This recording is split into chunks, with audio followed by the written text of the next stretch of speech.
Hello students, कैसे हैं आप सब लोग। आज हम बायोलॉजिकल क्लासिफिकेशन में पढ़ेंगे फंजाई। इससे पहले हमने मोनेरा का डिस्कशन किया है एंड प्रोटिस्टा का डिटेल डिस्कशन किया है। आज हम डिटेल डिस्कशन करेंगे फंजाई का।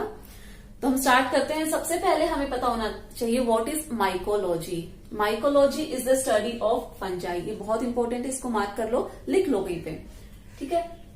हम फंजाई की स्टडी कर रहे हैं तो उसके लिए एक टर्म यूज कर रहे हैं, दैट इज माइकोलॉजी, ठीक है। आपको डिटेल्ड कुछ बताने की जरूरत नहीं है, सिर्फ इतना बोलोगे ना कि माइकोलॉजी, तो सामने वाला इंसान खुद ही समझ जाएगा कि हम फंगस की बात कर रहे हैं, ठीक है, फंजाई की बात कर रहे हैं।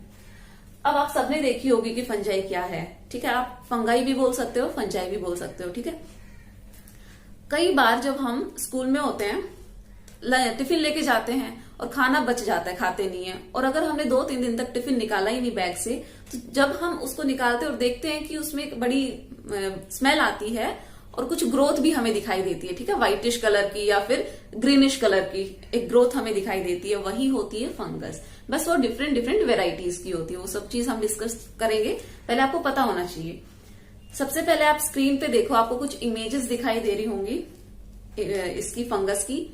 सबसे पहले आपको दिख रहा होगा ईस्ट, एक सर्कुलर गोल सा स्ट्रक्चर दिखाई दे रहा होगा, ये है ईस्ट, और ये सिंगल सेलुलर यानी यूनिसेलुलर फंगस है, ठीक है। जनरली जितनी भी फंगाई होती हैं ये सारी की सारी मल्टी सेलुलर होती हैं, बट ईस्ट एक एक्सेप्शन है। ये आपको याद करना है, मार्क करना है, मतलब अपने दिमाग में बिठा लो कि जो ईस्ट होता है, जो हम फूड में भी यूज करते हैं, केक बनाने में यूज करते हैं, बियर का फर्मेंटेशन में यूज करते हैं, ठीक है। तो ये बड़ा हेल्पफुल है हमारे लिए, ठीक है। ऐसा नहीं है कि सारी जो फंजाई होती हैं ये हमारे लिए हार्मफुल है, कुछ हमारे लिए हेल्पफुल भी होती हैं, हमारे काम आती हैं। तो आपने ईस्ट दिख रहा होगा आपको।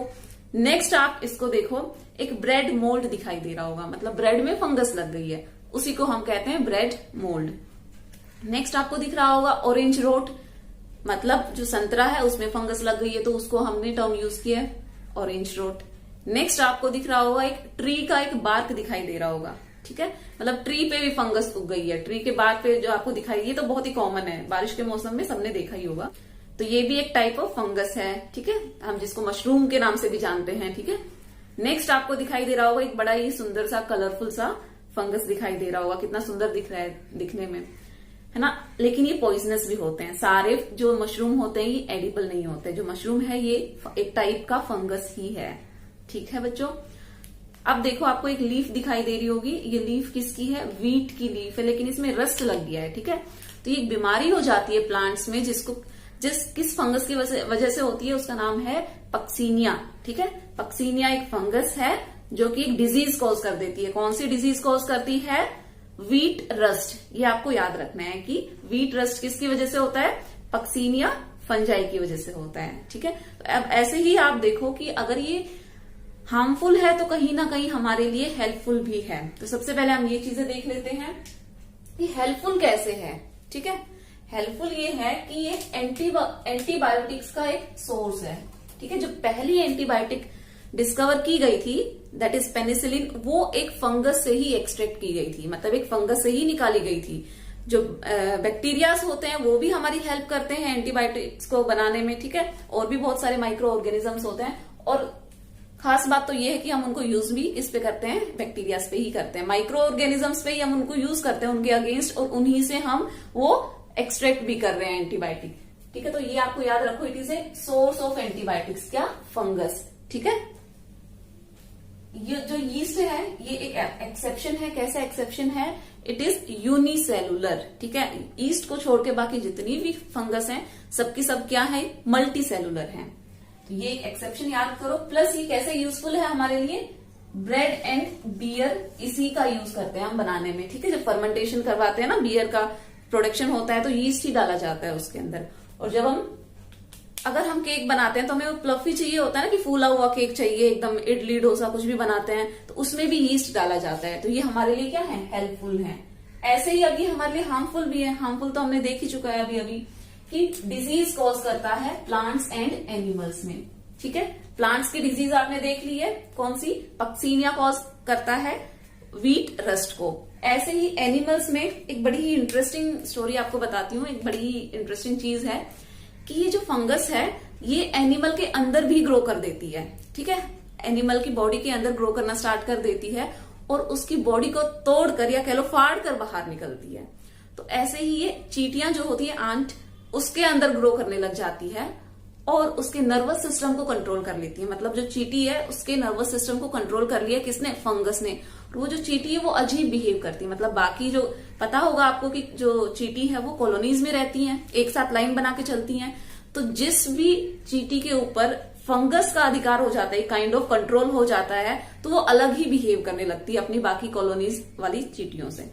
और धीरे धीरे क्या होता है कि वो उसको किल कर देती है। जो फंगस है उस चींटी को मार देगी। क्यों? क्योंकि जो फंगस है उसके अंदर से न्यूट्रिशन ले रही है।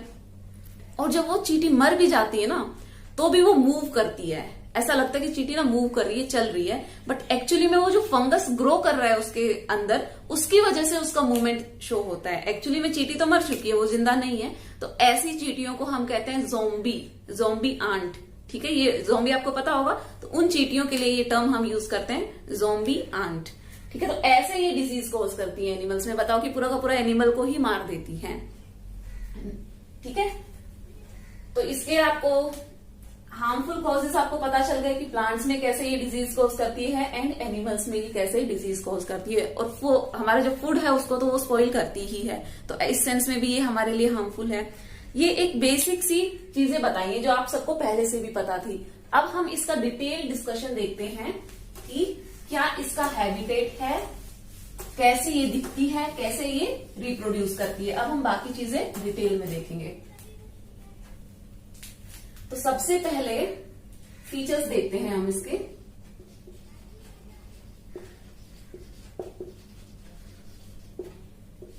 सबसे पहले हम इसके हैबिटेट की बात करते हैं कि ये कहाँ उगती है, कहाँ ग्रो करती है। तो आप अगर अपना एक कॉमन सेंस लगाओगे तो आपको पता है कि जब भी बारिश का मौसम आता है फंगस लग जाती है। तो उसके लिए एक ह्यूमिड एनवायरनमेंट चाहिए, ठीक है, मॉइस्ट गीला एनवायरनमेंट चाहिए और थोड़ा सा वार्म एनवायरनमेंट भी चाहिए। हम क्या लिखेंगे? इट ग्रोज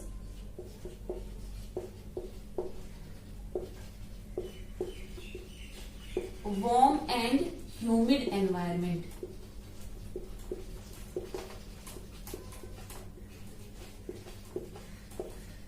ठीक है, ये तो हमें पता चल गया कि किस टाइप के एनवायरनमेंट में ये ग्रो करती है। वार्म एंड ह्यूमिड एनवायरनमेंट में ये ग्रो करती है। दूसरा, इट इज हेटेरोट्रॉफिक।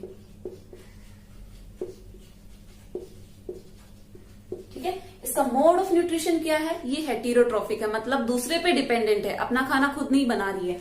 अब आपको याद हो, अगर आपने मेरी पहली क्लास लगाई होगी तो उसमें आपको ध्यान होगा कि मैंने हेटेरोट्रॉफिक में भी टाइप ऑफ हेटेरोट्रॉफ्स बताया था कि इसमें भी कई टाइप के हेटेरोट्रॉफ्स होते हैं। तो यहाँ पे मैं एक बार फिर से बता देती हूँ कि जनरली या तो ये पैरासिटिक होती है। पैरासिटिक का एग्जाम्पल तो अभी जस्ट मैंने दिया है ज़ॉम्बी आंट का, कि अपने होस्ट पे डिपेंड करती है कि जो लाइव ऑर्गेनिज्म है, ठीक है, लिविंग ऑर्गेनिज्म है, उसको कंट्रोल करती है, उस पे ग्रो करना शुरू करती है और बाद में उसको किल कर देती है। ठीक है, तो ये तो हो गया इसका पैरासिटिक नेचर।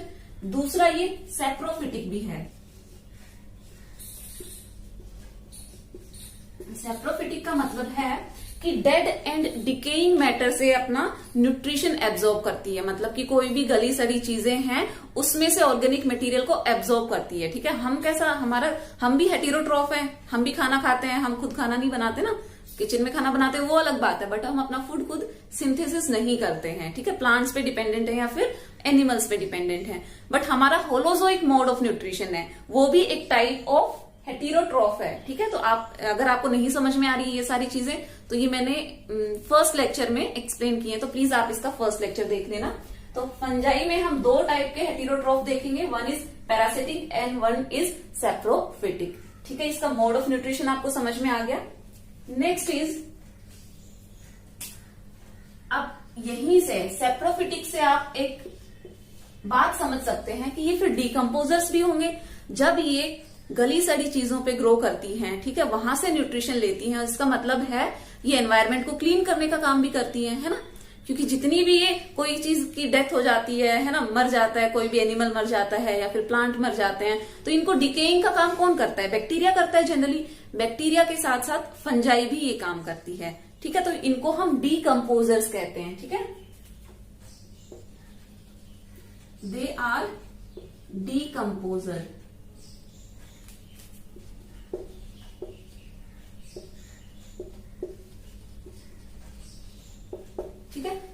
बॉडी को डीकम्पोज करना, मतलब उसको वापस से मिट्टी में मिला देना, a kind of.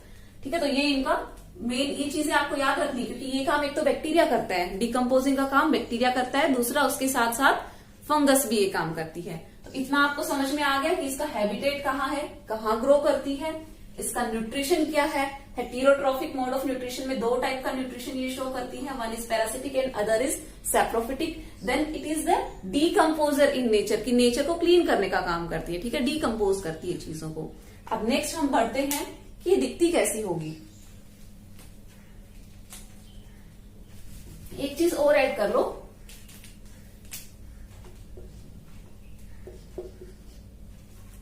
Accept yeast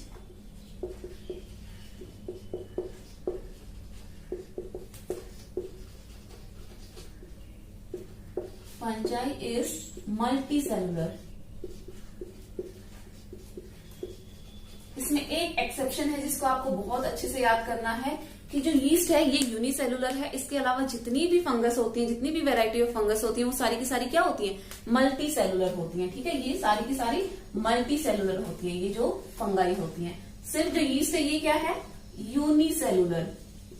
तो आपसे ये क्वेश्चन बन सकता है, ठीक है, यूनिसेलुलर फंगस पूछ सकता है, ऑप्शन में कोई भी 4 टाइप की फंगस दे देगा। तो आपको याद रखना है कि सिर्फ यीस्ट ही एक ऐसी फंगस है जो यूनिसेलुलर है, इसके अलावा सारे के सारे क्या हैं, सारे के सारे मल्टी सेलुलर हैं।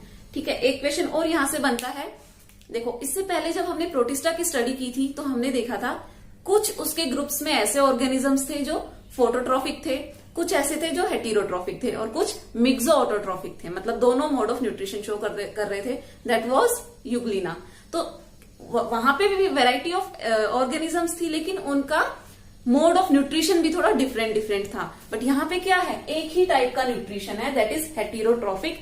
एंड हेटेरोट्रॉफिक में भी 2 पर्टिकुलर टाइप का है, parasitic as well as saprophytic. ठीक है, इतना आपको समझ में आ गया।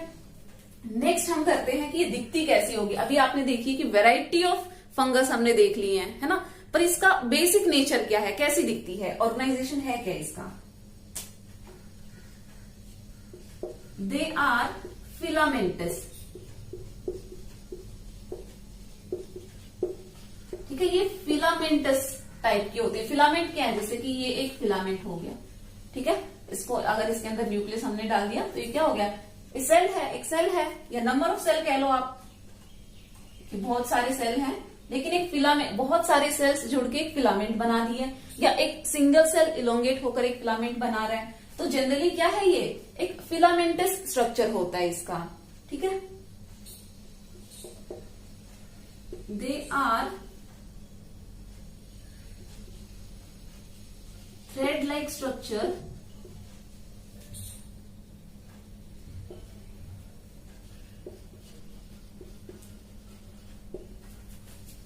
Called hypha. ठीक है, इसको मार्क कर लो। ये सारे टर्म्स आपके लिए नए होंगे, जैसे हमने प्रोटिस्टा स्टडी कर रहे थे तो सारे टर्म्स को समझा था। तो आज के लेक्चर में हम एक जनरल इंट्रोडक्शन पढ़ रहे हैं फंगस का। ठीक है, कि क्या क्या टर्म्स हम इसमें देखने वाले हैं, क्योंकि अब आने वाले इसका जो क्लासिफिकेशन पढ़ेंगे ये टर्म्स बार बार यूज होंगे। इसीलिए मैं एक एक टर्म पे इतना स्ट्रेस दे रही हूँ, ताकि आपको दोबारा ये सोचना ना पड़े कि ये क्या टर्म आ गया, कि मैंने कभी ये सुना ही नहीं है। तो अब हाइफे क्या होता है, ये जो थ्रेड लाइक स्ट्रक्चर है ना, ये जो फिलामेंट है, ये फिलामेंट, अब ये तो मैंने इतना बड़ा सा स्ट्रक्चर आपको बना के दिखाया है, बट ये माइक्रोस्कोपिक भी होती है ना। कुछ कुछ फंगस जो होती है वो माइक्रोस्कोपिक भी होती हैं। तो जनरली एक ऐसे थिन थ्रेड लाइक स्ट्रक्चर दिखाई देता है, इसको हम कहते हैं हाइफा। ठीक है, या फिर हाइफे। जब इन हाइफे का एक नेटवर्क बन जाएगा, मतलब बहुत सारे हाइफे एक साथ आ जाएंगे, तो ये कहलाएंगे, एक नाम है इसका भी, नेटवर्क ऑफ हाइफे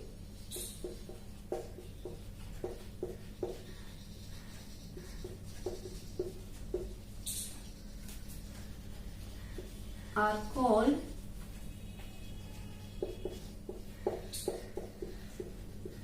माइसीलियम। ठीक है, मतलब जब बहुत सारे हाइफे एक नेटवर्क बना लिया, मतलब एक हाइफा के अंदर से बहुत सारे हाइफे निकल रहे हैं, एक नेटवर्क सा बना लिया है, उस नेटवर्क को हम कहेंगे माइसीलियम। ठीक है, तो आप इसको ये कह सकते हो कि जब एक सिंगल हाइफा है, एक सिंगल फिलामेंट है, उसको हमने हाइफा कह दिया है। जब बहुत सारी फिलामेंट एक साथ हैं तो उनको हमने माइसीलियम कह दिया है। अभी तक यहाँ पे हमने सिर्फ 2 नए टर्म्स यूज किए हैं। ठीक है, जो आपको समझने हैं। एक है हाइफे, एक है माइसीलियम। ठीक है, अब जो ये माइसीलियम है या फिर जो हाइफे, चलो एक स्ट्रक्चर हम ड्रॉ करते हैं। अभी हमने बात की है, ये एक सिंगल हाइफा मैंने ड्रॉ कर दिया है। ठीक है, अब इनके बीच में सेप्टम प्रेजेंट हो सकती है। सेप्टम मतलब एक मेम्ब्रेन, एक लेयर जो दो चीजों को डिवाइड कर रही है आपस में। मतलब ये एक पूरा सेल था पहले, इसके बीच बीच में मेम्ब्रेन आ गई है तो कंपार्टमेंट्स बन गए, मतलब ये डिवाइड हो गया है। तो फिलामेंट के अंदर सेप्टम प्रेजेंट भी हो सकती है और एब्सेंट भी हो सकती है। तो हम क्या लिख सकते हैं कि जो हाइफे हैं दे कैन बी सेप्टेट और aseptate. If the septum is present, we call it as septate. If the septum is absent, we call it as aseptate.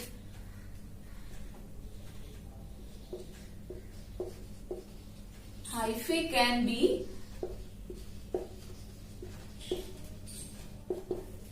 and aseptate. ठीक है, यहां से हमने दो नए टर्म और सीख लिए हैं। वो क्या है? सेप्टेट, मतलब जब सेप्टम प्रेजेंट है तो उसको कहेंगे सेप्टेट, और जब सेप्टम एब्सेंट है तो उसको कहेंगे एसेप्टेट। तो ये दूसरा वाला जो आपको दिख रहा है ये है एसेप्टेट, जो पहला वाला आपको दिख रहा है ये है सेप्टेट। कैसी कंडीशन है ये सेप्टेट है और ये एसेप्टेट है। तो डिफरेंस समझ में आ गया किस बेसिस पे हम बोल रहे हैं। अब एक कंडीशन और है कि जब ये सेप्टेट है तो इसमें न्यूक्लियस भी होगा। ठीक है, और जब ये एसेप्टेट है तो भी इसमें न्यूक्लियस होगा, बट एक से ज्यादा न्यूक्लियस प्रेजेंट हो सकते हैं। ठीक है, जब एक से ज्यादा न्यूक्लियस एक सिंगल हाइफे में प्रेजेंट है तो उसके लिए भी हम एक नए टर्म का यूज करेंगे।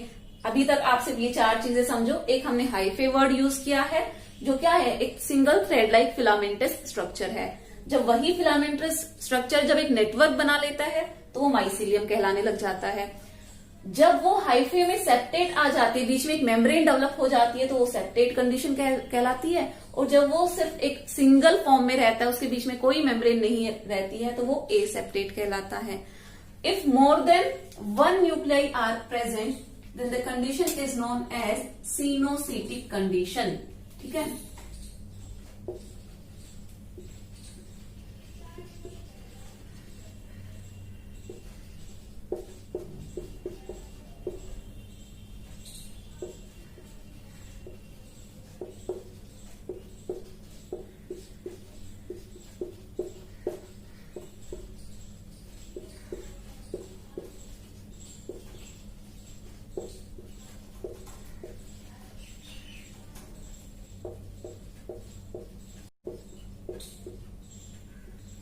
ओके, अब आपने क्या लिखा है?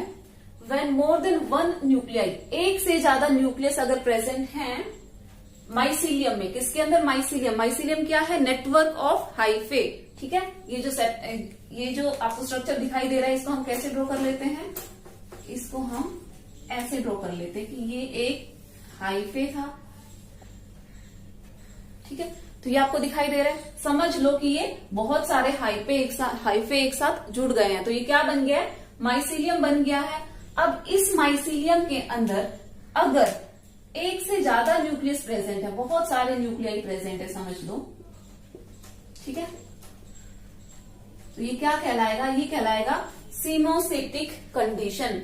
मतलब ये अलग अलग सेल नहीं है, एक ही है ये। ठीक है, नेटवर्क जरूर बना लिया है लेकिन इनके बीच में सेप्टम अभी तक डेवलप नहीं हुई है। सिर्फ क्या है? सिर्फ न्यूक्लियर डिवीजन हुआ है। एक चीज और आपको पता होना चाहिए, जब मल्टी न्यूक्लिएट कंडीशन बनती है तो किस टाइप से बनती है? सिर्फ न्यूक्लियर डिवीजन हो रहा है, मतलब न्यूक्लियस तो डिवाइड कर रहा है बट सेल नहीं डिवाइड कर रहा है। मतलब सेल ग्रो कर रहा है बट डिवाइड नहीं कर रहा है। देखो ये दोनों चीजें अलग अलग हैं। जब सेल डिवाइड करता है तो वो साइज में बड़ा होता है। ठीक है, तो आप ये कह लो कि साइज में बड़ा होता जा रहा है, सेल ग्रो कर रहा है, बट सेल डिवाइड नहीं कर रहा है। जब सेल डिवाइड करेगा तो इसके भी अलग अलग सेल बन जाएंगे ना, मल्टी सेलुलर कंडीशन आ जानी चाहिए। बट जब एक ही सेल सिर्फ ग्रो करता है और वो डिवाइड नहीं करता है, ठीक है, तो उसका सिर्फ क्या हो रहा है? उसका न्यूक्लियर ग्रोथ के साथ साथ न्यूक्लियर डिवीजन हो रहा है। मतलब न्यूक्लियस है वो तो ग्रो कर रहा है मतलब डिवाइड कर रहा है बार बार, तो एक न्यूक्लियस से 2 बनेंगे, 2 से 4 बनेंगे, ठीक है। ऐसे बनते बनते मल्टी न्यूक्लिएट कंडीशन आ जाएगी, ठीक है। इस कंडीशन को हम मल्टी न्यूक्लिएट कंडीशन बोलते हैं, जिसका एक स्पेसिफिक टर्म है, दैट इज सिनोसिटिक कंडीशन, ठीक है।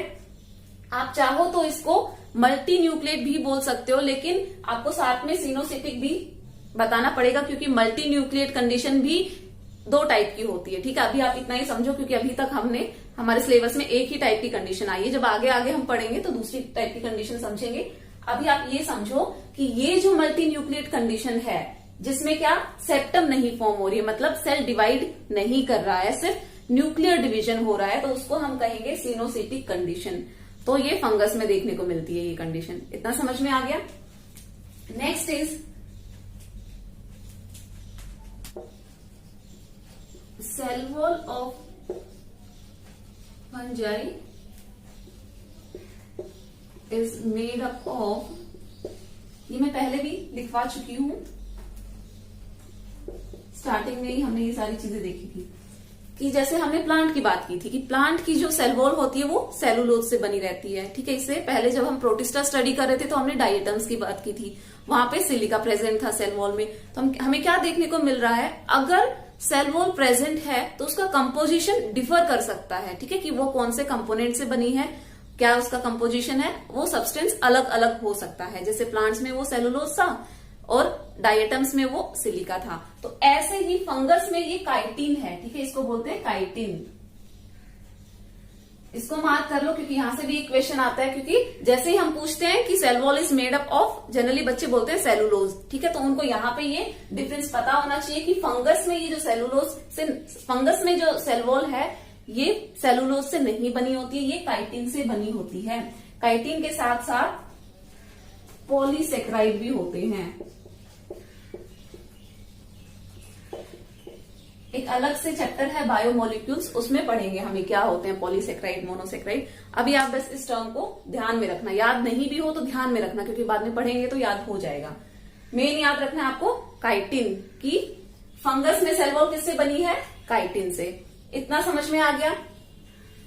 अब हम एक और इंटरेस्टिंग चीज पढ़ेंगे कि जो फंगस है वो एक सिम्बायोटिक रिलेशनशिप बनाती है, मतलब दूसरे ऑर्गेनिज्म के साथ में मिलकर रहते। इसको ऐसे समझो कि 2 ऑर्गेनिजम्स एक साथ मिलकर रह रहे हैं और दोनों एक दूसरे पे डिपेंडेंट हैं, ठीक है। मतलब दोनों का काम नहीं चल रहा है, अगर दोनों में से कोई एक भी नहीं है तो उन दोनों का काम सर्वाइवल नहीं चलेगा, ठीक है। तो ये जो 2 ऑर्गेनिजम्स एक साथ रह रहे हैं तो ये एक कंडीशन फॉर्म कर रहे हैं, एक रिलेशनशिप फॉर्म कर रहे हैं, जिसको हम कहते हैं सिम्बायोटिक रिलेशनशिप। और म्यूचुअली दोनों एक दूसरे की हेल्प कर रहे हैं। कैसे हेल्प कर रहे हैं ये समझो। आपने लाइकेन पहले भी नाम सुना होगा,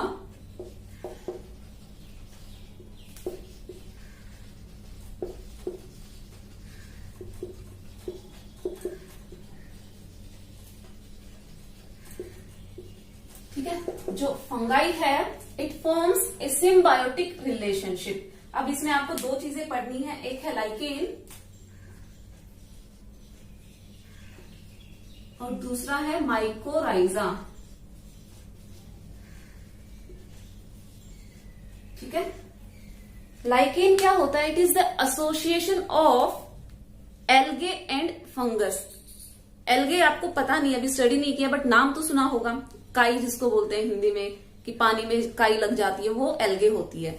अभी हम जब फर्दर क्लासिफिकेशन पढ़ेंगे तो हम धीरे धीरे उसको भी पढ़ेंगे। तो आप इतना समझो कि जो लाइके है ये it is association of algae and fungi. मतलब ऐसे समझो कि ये है एल्गे, ठीक है, और इसके साथ में मिलके एक एसोसिएशन बनाया हुआ है किसने, फंगाई। आप ये ऐसे समझ लो फंगाई को कि हमने ये हाइफे ड्रॉ कर दिया, सिर्फ समझाने के लिए है, एक्चुअली में ऐसा नहीं दिखता, ये सिर्फ समझाने के लिए है कि ये वाला पार्ट जो है ये एल्गे है और ये फंगस का है, ठीक है। और ये दोनों लाइफ टाइम ऐसे ही रहते हैं, ऐसे ही एसोसिएशन बना के रखते हैं, मतलब एक दूसरे के साथ में रहते हैं। क्यों, देखो यहाँ पे जो एल्गे है ये होती है फोटोसिंथेटिक, मतलब ये अपना खाना खुद बनाती है, फोटोसिंथेसिस शो करती है। फंगस हेटेरोट्रॉफ है, ये हमने अभी पढ़ा था। तो इसकी वजह से ये अपना खाना खुद नहीं बना सकता है, तो किस पे डिपेंडेंट है? एल्गे पे डिपेंडेंट है। एल्गे ने फोटोसिंथेसिस किया और फूड इसको, कुछ फूड इसको भी दे दिया, फंगस को भी दे दिया। रिटर्न में अब फंगस भी कुछ करेगी ना, हेल्प करेगी कुछ ना कुछ। तो ये एब्जॉर्प्शन में हेल्प करती है कि जहां पे भी ये ग्रो करते हैं, जनरली ये रॉक पे भी ग्रो कर जाते हैं, ट्री के बार्क पे भी ग्रो कर जाते हैं, ठीक है। तो वहां से अपना न्यूट्रिशंस जो है उसको एब्जॉर्ब करेगी और एल्गे को दे देगी। मतलब इसका मेन फंक्शन क्या है कि न्यूट्रिएंट्स को एब्जॉर्ब करना इसका मेन फंक्शन है, और ट्रांसफर किसको कर देगी? एल्गे को, के लिए भाई तू खाना बना ले और खाना बनाने के बाद में मुझे दे देना। तो ये जो रिलेशनशिप है ना, ये म्यूचुअल रिलेशनशिप है। मतलब दोनों में से ऐसा नहीं कि सिर्फ ये एल्गे काम करके दे रही है, फंगस का कोई काम नहीं, दोनों एक दूसरे की हेल्प कर रहे हैं। मतलब जो लाइकेन है, इसी स्ट्रक्चर को हम लाइकेन बोलते हैं। मतलब ये कब सर्वाइव करेगी? ये तभी सर्वाइव कर सकती है जब दोनों चीजें एक साथ होंगी, एल्गे एंड फंगस। दोनों में से एक भी चीज नहीं है तो ये ऑर्गेनिज्म डाई हो जाएगा, मर जाएगा, ठीक है। तो ये नेचर ने ही इनको ऐसे बनाया है। नेक्स्ट इज माइकोराइजा, ठीक है। माइकोराइजा भी ये टाइप ऑफ फंगस है, लेकिन ये क्या करता है? प्लांट की रूट में ग्रो करता है, रूट के साथ में एक एसोसिएशन बना लेता है, और ये उसका भी सेम फंक्शन है कि प्लांट के लिए वाटर एंड मिनरल का एब्जॉर्प्शन करता है, ठीक है। और जब प्लांट खाना फोटोसिंथेसिस कर लेता है तो थोड़ा सा न्यूट्रिशन इसको भी प्रोवाइड कर देता है, मतलब थोड़ा सा खाना फंगस को भी दे देता है। तो ये दो टर्म बस आप याद रखो, क्या है? एक है लाइकेन, एक है माइकोराइजा। ये दोनों क्या है? एक सिम्बायोटिक रिलेशनशिप है, ठीक है, जो फंगाई फॉर्म कर रही है अलग अलग ऑर्गेनिजम्स के साथ में। यहाँ पे ये प्लांट के साथ में फॉर्म कर रही है, यहाँ पे ये एल्गे के साथ में फॉर्म कर रही है। इतना समझ में आ गया आपको? नेक्स्ट हम बढ़ेंगे इसके रिप्रोडक्शन पे कि अब ये रिप्रोड्यूस कैसे करती है। इसका 3 टाइप से रिप्रोडक्शन होता है।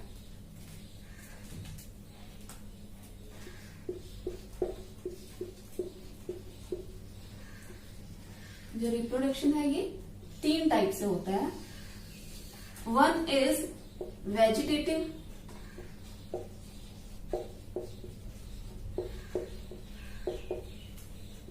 Second is asexual and third is sexual. Vegetative में क्या आएगा? फ्रेगमेंटेशन, मतलब एक जो फंगस है वो 2 में फ्रेगमेंट्स बना लेगी, 2-3 पार्ट्स में वो ब्रेक हो जाएगी, ठीक है। फ्रेगमेंट्स मतलब छोटे छोटे, किसी भी एक चीज के छोटे छोटे टुकड़े बना लेना। तो और वो हर एक जो टुकड़ा बना है, हर एक फ्रेगमेंट है, वो नई फंगस में ग्रो करने लगी। अब है बर्डिंग। बर्डिंग आपने पहले भी सुना हुआ होगा, जैसे कि हम हाइड्रा में बात करते थे कि एक बर्ड निकलता है और वो डिटैच होता है और उसके बाद में ऐसे न्यू ऑर्गेनिज्म वो ग्रो करने लग जाता है, ठीक है। ऐसे ही जो ईस्ट है, ठीक है, ईस्ट एक यूनिसेलुलर फंगस है, ये हम स्टार्टिंग में ही डिस्कस कर चुके हैं। तो ये वेजिटेटिव रिप्रोडक्शन कैसे करता है? बाय बर्डिंग, कि उसमें छोटे छोटे बर्ड्स निकलते जाते हैं और वो डिटैच होते जाते हैं, ठीक है, अलग अलग होते जाते हैं और एक नया ईस्ट बनाते जाते हैं। नेक्स्ट है फिशन। जैसे अगर आपको याद होगा, हमने अमीबा में भी पढ़ा है बाइनरी फिशन, ठीक है, प्लाज्मोडियम में पढ़ा है। ऐसे ही इसमें फिशन भी होता है, मतलब कि अलग अलग पार्ट्स में वो डिवाइड करता रहेगा, ठीक है, ऑर्गेनिज्म। जैसे एक सेल है, फॉर एग्जांपल बाइनरी फिशन में क्या होता है? एक सेल 2 में डिवाइड कर जाता है, ठीक है। इसका nuclear division as well as cytokinesis होता जाता है, मतलब कि न्यूक्लियर डिवीजन भी होगा और सेल भी डिवाइड होगा, तो 2 डॉटर सेल्स बन जाती है। तो ऐसे ही इसमें भी थ्रू द फिशन भी ये क्या करता है? वेजिटेटिवली रिप्रोडक्शन शो करता है। कौन? फंगस, ठीक है। नेक्स्ट हम आते हैं एसेक्सुअल पे। देखो, एसेक्सुअल में हम कुछ स्पोर्स की स्टडी करेंगे।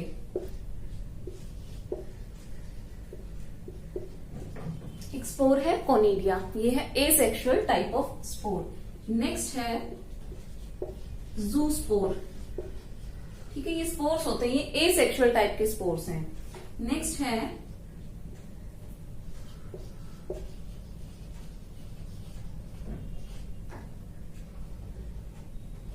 स्पोरेंजियोस्पोर्स, ठीक है। ये 3 टाइप के स्पोर्स हैं जो कि एसेक्सुअल स्पोर्स हैं। ऐसे ही अब कुछ सेक्सुअल स्पोर्स हैं, ठीक है, वो भी हमें याद रखने पड़ेंगे। और एग्जाम में जब क्वेश्चन आता है तो इन सबको ना मिक्स करके क्वेश्चन बना दिया जाता है। तो आपको बहुत इंपॉर्टेंट है, यहाँ से क्वेश्चन पक्का बनता है, नीट में भी बनता है यहाँ से क्वेश्चन, तो आपको इनको अलग अलग याद करना बहुत जरूरी है। देखो, ये हम पहले भी पढ़ चुके हैं, है ना, 10th क्लास में भी ये आप पढ़ चुके हो क्लासिफिकेशन, तो आपको अच्छे से पता है फ्रेगमेंटेशन, बर्डिंग एंड फिशन, ये सारे वेजिटेटिव रिप्रोडक्शन के मोड हैं। लेकिन एसेक्सुअल, सेक्सुअल वैसे आपने अब तक जो पढ़ा है वो बड़ा सिंपल सा क्लासिफिकेशन था, बट यहाँ पे बात आ जाती है स्पोर्स की, ठीक है। तो स्पोर्स में कंफ्यूजन हो जाते हैं कि ये एसेक्सुअल स्पोर है या फिर सेक्सुअल स्पोर है, तो इसलिए याद रखना बहुत ज्यादा जरूरी है। नेक्स्ट हम देखते हैं सेक्सुअल स्पोर।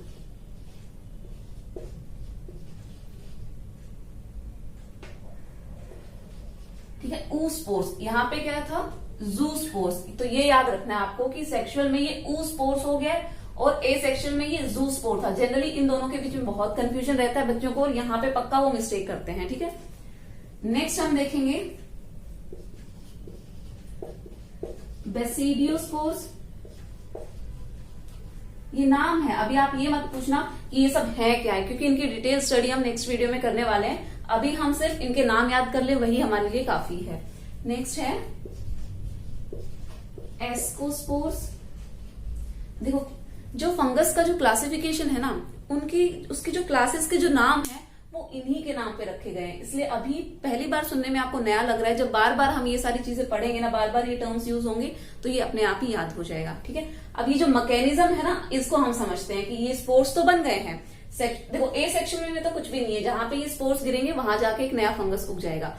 पूरा जो मेन हमें पढ़ना है वो है सेक्सुअल मोड ऑफ रिप्रोडक्शन, की ये यहाँ पे कैसे दो फंगस एक साथ मिल रहे हैं, तभी तो सेक्सुअल रिप्रोडक्शन होगा, कि दो फंगस की जरूरत पड़ेगी। तो इसका जो मोड है, इसका जो मैकेनिज्म है, वो हमको स्टडी करना है।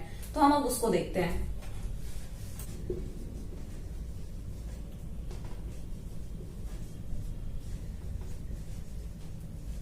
अब कुछ स्टेजेस हैं, ठीक है। ये जो सेक्सुअल रिप्रोडक्शन है, इसको हम कुछ स्टेजेस में पढ़ेंगे, ठीक है। सबसे पहला है प्लाज्मोगैमी।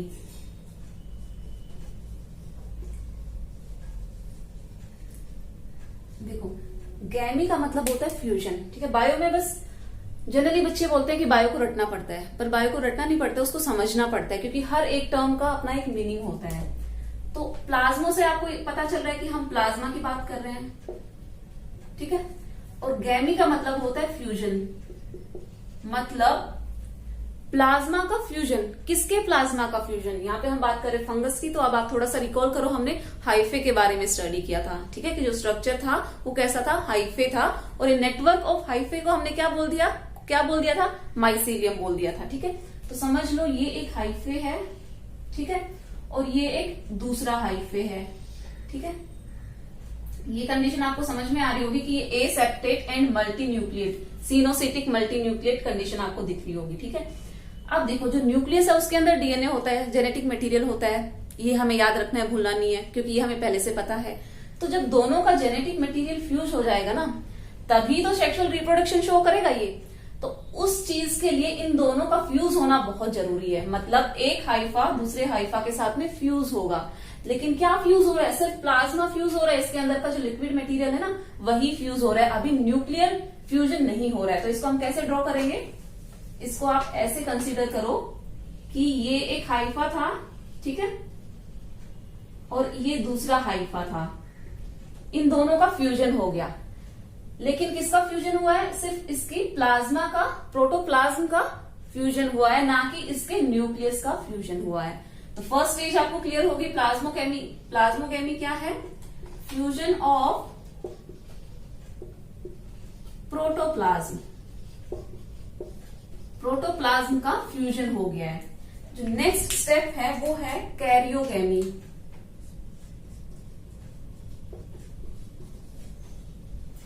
अब वापस से इसका मतलब हम समझ सकते हैं, कैरियो का मतलब होता है न्यूक्लियस। ये बार बार मैं जब ये चीजें जो बार बार टर्म्स यूज करती हूँ, ये आपको याद रखने हैं, क्योंकि बायो तभी स्ट्रांग हो पाएगी। कैरियो का मतलब होता है न्यूक्लियस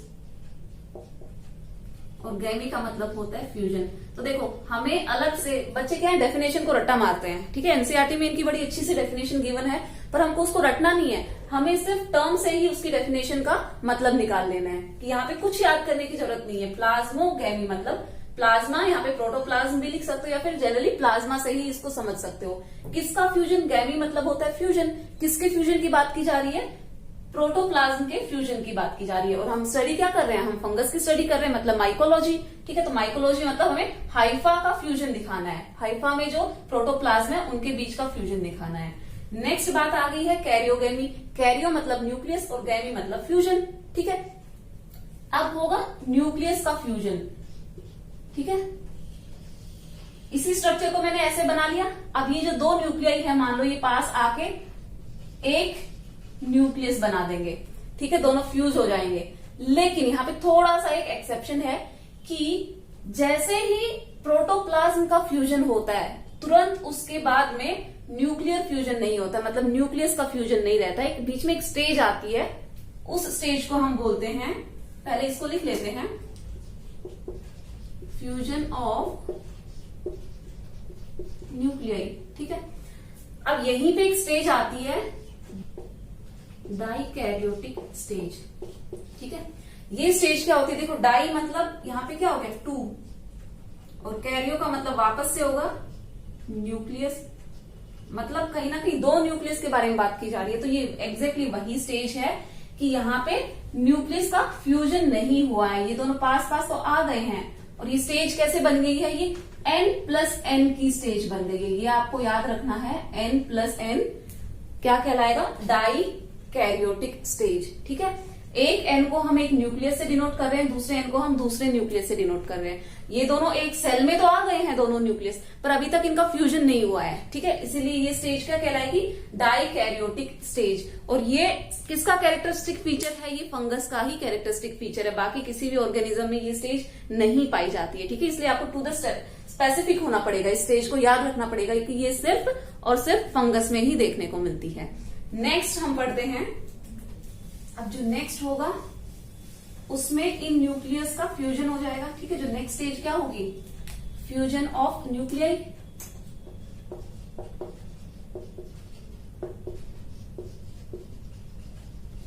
पेरेंटल न्यूक्लियाई जो है, ये दोनों दो अलग अलग हाइफे थे ना, तो ये समझ लो ये इसका एक पेरेंट है, ये इसका दूसरा पेरेंट है, दो अलग अलग हाइफे थे। जब ये फ्यूज हो गए, पेरेंट तो फ्यूज हो गए, एक सेल बन गया है। ठीक है, लेकिन इसके जो न्यूक्लियस है ये अभी भी फ्यूज नहीं हुए हैं। जब इनका फ्यूजन हो जाएगा तो ये क्या कहलाएगा, अब ये N+N क्या बन गया, 2N स्टेज बन गई। ठीक है, पहले ये दोनों N+N अलग अलग पड़े हुए थे, न्यूक्लियस अलग अलग थे, अब ये फ्यूज हो गए हैं तो एक डिप्लॉइड स्टेज बन गई है। ठीक है, डिप्लॉइड। अब ये जो डिप्लॉइड है, मतलब मैं समझ रही हूँ बच्चों, अभी आपको ना नहीं समझ में आ रहा होगा कुछ भी, ये वाली जो चीजें मैं बता रही हूँ, क्योंकि आपका माइटोसिस एंड मियोसिस वाला जो चैप्टर है ना वो बाद में दिया गया है, जबकि वो पहले देना चाहिए था ताकि बच्चों को ये सारी चीजें समझ में आ जाती। बट अभी मैं जितना बता रही हूँ ना उसको समझने की कोशिश करो, क्योंकि ये सब कुछ मैं रिवाइज करवाऊंगी, तब हम माइटोसिस एंड मियोसिस को पढ़ लेंगे डिटेल में, क्योंकि तब तक वो नहीं पढ़ेंगे तब तक ये समझ में नहीं आएगा। तो आप अभी इतना समझो कि ये जो 2N स्टेज आ गई है ना डिप्लॉइड, अब इसको वापस से हैप्लॉइड स्टेज में कन्वर्ट करना पड़ता है। अब इसको आप ऐसे मान के चलो कि ये एक आपके पास एक फंगस आ गया है जिसकी जो स्टेज है ये है 2N स्टेज। अब इस 2N स्टेज से ना हमको वापस से N स्टेज में जाना पड़ेगा। तो N स्टेज में जाने के लिए होता है मियोसिस। ठीक है, तो इसका हो जाएगा मियोसिस, और मियोसिस होने के बाद में spores will be haploid spores will be formed.